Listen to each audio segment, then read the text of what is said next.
Baik Pak, ini kalau kita lihat Partai Golkar kan sudah mengumumkan 12 daerah ini jagoan-jagoannya untuk mewakili nanti di Pilkada. Apakah ini sudah fix atau memang masih akan berubah ke depannya Pak? Politik itu tidak ada yang pasti. Ya. Tidak ada yang pasti. Semua bisa berubah sebelum mendaftar di KPU. Oke.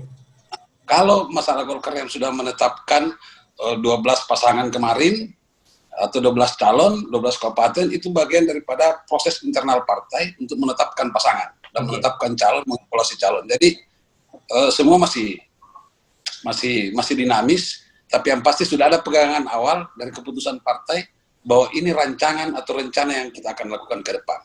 Kalau Makassar, Pak Irman, saya sudah pegang nih suratnya nih, sudah ada untuk Pak Irman Yassin Limpo. Baik, terima kasih Pak Risman. Saya ke Pak Muhammad Irfan Abi. Ini tadi sempat juga disinggung oleh Pak Risman. Ini gimana tanggapannya Pak terkait koalisi partai yang sempat disinggung-singgung tadi? Ya, ini spesifik Makassar ya. Ya. Jadi saya kira apa yang disampaikan oleh Bung Risman tadi bahwa Pak Irman ini sudah dapat rekomendasi dari Golkar. Ya, kami mengucapkan alhamdulillah karena sudah sekian lama kami memberi surat tugas kepada Pak Irman untuk mencukupkan partai dan mencari pasangannya. Nah, alhamdulillah Golkar sudah menentukan sikap. Itu artinya PAN sudah tidak ragu lagi karena sudah ada teman koalisi. Nah, saya sepakat tadi dengan Pak Risman bahwa kita perlu duduk bersama Pak Irman, PAN, Golkar untuk merumuskan bersama siapa yang bisa jadi wakilnya Pak Irman yang bisa memenangkan pertarungan ini di Makassar.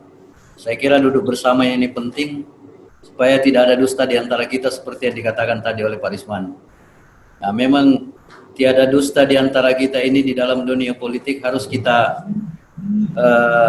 hilangkan ini karena saya kira sebelum menjadi seorang wali kota, tahapan-tahapan krusial di awal-awal seperti inilah ujian yang sangat besar bagi calon pemimpin menurut saya.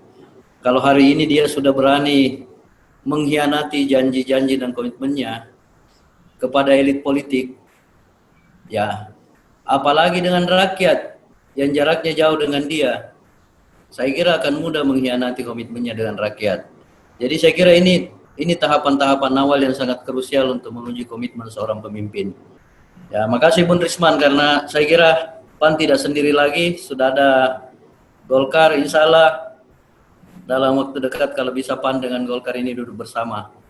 Saya kira itu saja. Kami ucapkan terima kasih karena Golkar sudah menentukan sikap.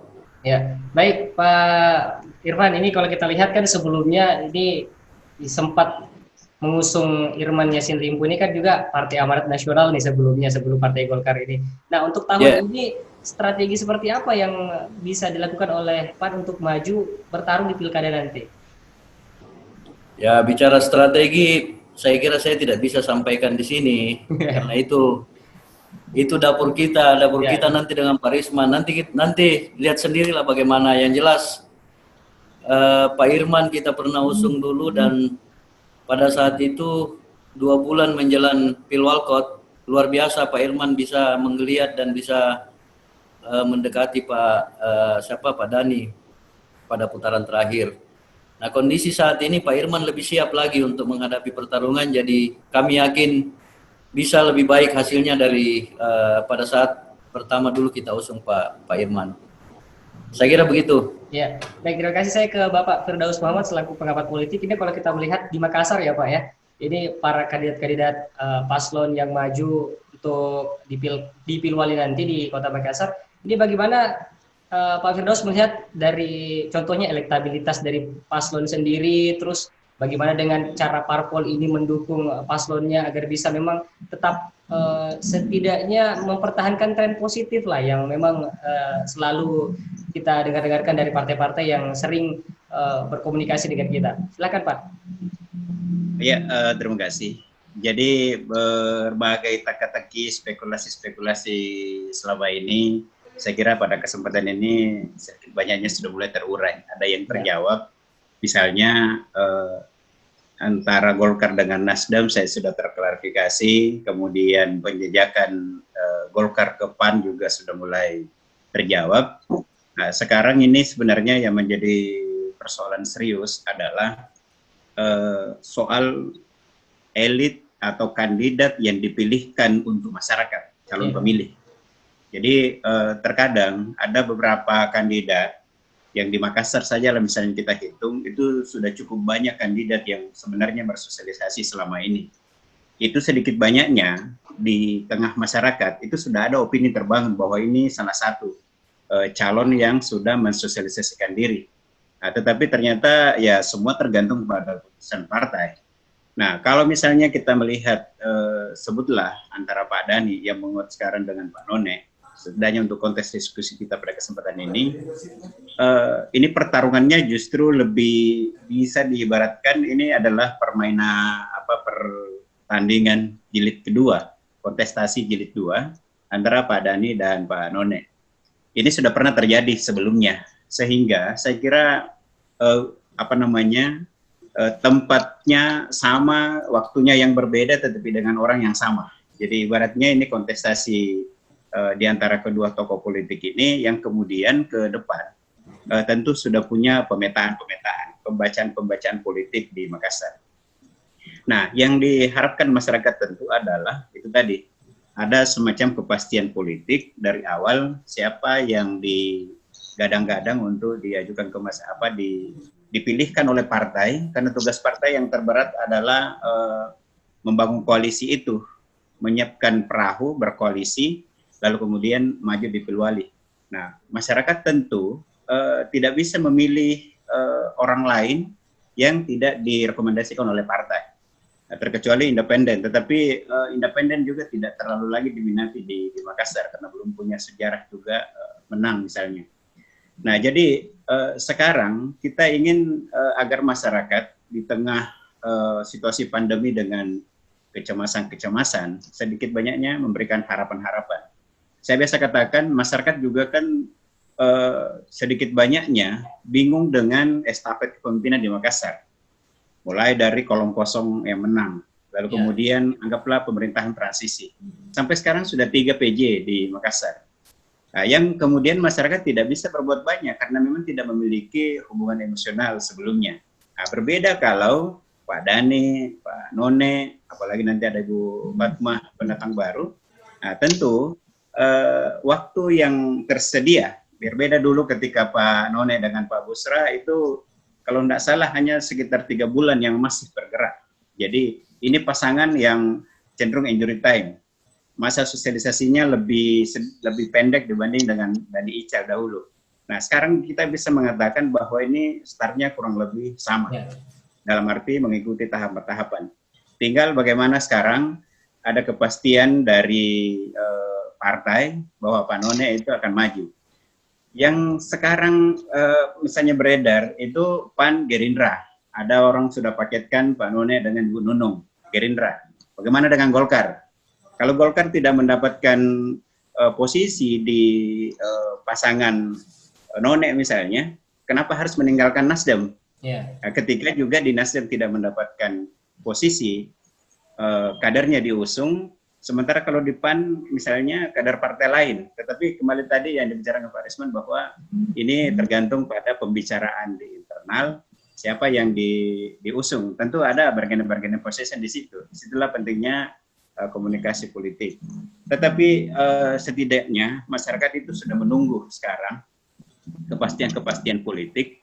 Setidaknya masyarakat sangat membutuhkan adanya figur pemimpin yang bisa memberi solusi-solusi terhadap berbagai problem yang dialami masyarakat, khususnya di Makassar. Terima kasih. Baik, terima kasih Pak Firdaus. Saya ke Pak Tobo Herudin. Tadi sempat juga dikatakan oleh Pak Firdaus, Ibu Fatma ini adalah orang baru yang ikut serta di pertarungan politik nanti ini, di pilkada serentak nanti ini. Dan kita lihat Bapak Dhani Pomanto ini kan kalau kita lihat ini berita-berita yang disiarkan ini, elektabilitasnya ini kurang baik seperti itu. Jadi ini Pak Tobo optimis apakah Nasdem ini bisa mempertahankan semacam kekuatannya untuk maju di pilkada nanti? Oh iya, terima kasih Pak.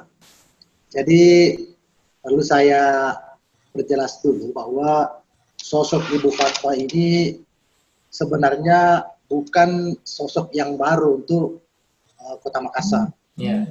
Karena bagaimanapun juga dia ini adalah mantan anggota DPR RI periode yang lalu, yang kemudian pernah bertarung sebagai calon bupati di Sidrap. Untuk itu, maka mungkin secara fisik orang mengatakan Ibu Fatma ini adalah orang baru di Makassar, tapi dari segi opini, nama ini sudah lama melekat di masyarakat. Lantas kemudian, bagaimana dengan Pak Dhani Pamanto? Kita tahu persis bahwa apapun itu, masyarakat Makassar telah mengakui keberhasilan Pak Dhani Pamanto setelah memimpin satu periode Kota Makassar. Ada beberapa prestasi-prestasi yang terukir di zamannya Pak Dhani. Olehnya itu, kami dari Nasdem melihat bahwa potensi ini tentu sangat layak untuk kita jadikan sebagai satu kekuatan dalam rangka memberikan yang terbaik kepada masyarakat itu.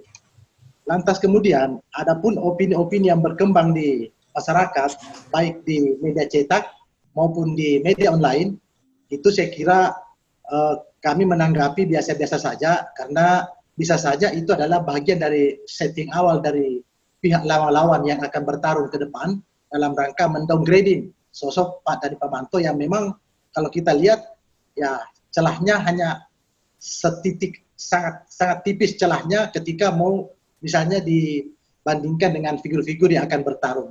Pengalaman satu periode buat Pak Dhani memimpin Makassar ini saya kira modal yang sangat kuat bagi kami, apalagi misalnya kami mempaketkan dari unsur perempuan. Jadi perlu kami sampaikan bahwa di Nasdem ini itu sangat mengakomodir kepentingan perempuan. Periode yang lalu kami juga berhasil mengangkat kader kami yang pada saat itu masih menjadi wakil, yaitu Ibu Indira, juga kader wanita kami dari Nasdem. Karena itu melalui pertemuan atau Zoom meeting ini, kami ingin menyampaikan kepada seluruh masyarakat Makassar, bahkan Sulawesi Selatan pada umumnya, bahwa Nasdem itu sangat care dengan partisipasi dan dengan kepentingan perempuan. Nah, untuk itu dua paket ini kami anggap sangat bagus dan saling melengkapi dalam rangka memberikan yang terbaik kepada masyarakat Makassar untuk 2 kali tambah baik. Saya kira begitu. Baik, terima kasih Pak Topo. Saya ke Pak Rizwan Pasigahi dari Partai Golkar. Ini tadi kita sudah mendengar sama-sama untuk paket dari Partai Nasdem juga, dan juga ada singgung-singgungan dari Bapak Firdaus terkait bagaimana pilkada tahun ini di tengah pandemi. Ini kira-kira harapan dari Pak Rizwan sendiri dari Partai Golkar ini mengenai jagoan-jagoan yang telah dipilih oleh partai untuk maju di pilkada nanti seperti apa, Pak? Ya, harapannya kan setiap partai ini kan punya target-target tersendiri untuk ada pilkada. Kalau di Golkar kita target memang sekitar 60% kemenangan di pilkada 2020, baik secara nasional maupun di Sulawesi Selatan. Dan saya kira itu bukan sesuatu yang sulit bagi Partai Golkar, karena memang track record Partai Golkar selama ini di Sulawesi Selatan cukup bagus lah ketimbang partai-partai lain, apalagi kami masih pemenang pemilu di Sulawesi Selatan. Terkait persiapan, pasti kita punya strategi semua. Pasti mainan-mainan di atas ini bagaimana deal-deal politik di elit untuk menghadirkan pasangan-pasangan calon, tetapi di Golkar sudah 90% sudah siap bertarung, tinggal menunggu proses administrasi